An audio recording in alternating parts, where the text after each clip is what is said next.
جی بالکل دې وخت کې زه د سوات د مدین سیمه کې یم، هغه سیمه کې چې تېره شپه دلته کې سیلاب راغلی او د سیلاب د وجې نه شاګرام کلي ډېره برخه چې دی نو هغه وړلی شوې ده. تر دې دمه د سرکاري چارواکو تر مخه شپږ کسان دې کې چې دی نو په حق رسېدلي دي، 12 کسان په دې کې ژوبل دي، څه چې دی نو بېدرکه دي. دغه رنګې چې دی نو په لسونو کورونه چې دی نو هغه د زیانمن شوي دي. سیلابي ریلې په دې باندې راغلې ده او په د شپې راغلې ده، نو د شپې نقصان زیات شوی دی. نن ټوله ورځ چې دی نو دلته کې رسکیو بیا ضلعي انتظامي هغوی کوشش کړی چې خلک راوباسي، د هغې چې دی نو کوم قیمتي څیزونه دي هغه راوباسي، خو زیاتره خلک دا ګیله لري چې سرکاري چارواکو هغه مرسته دوی سره نه ده کړې کم چې دعوې کېږي، لوزونه کېږي. دې وخت کې هم چې دی نو امدادي کارونه روان دي، زیاتره کورونه چې اړنګ شوي دي،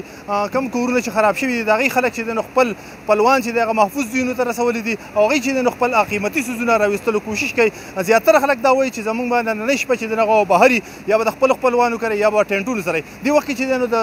کم د سوات چې ډډک چیرمن دی فضل حکیم هم را رسېدلی دی، د دې ځای MP شرافت علي هم را رسېدلی، نور چارواکي هم را رسېدلي. هغوی دا دعوه ده چې کم مړي دي هغې ته به موږ 3 لکه روپۍ د حکومت لخوا امداد ورکوو او کم خلکو چې زیان شوی دی هغه هم تخمینه لګوو، بیا به هغې ته امداد ورکولی کېږي.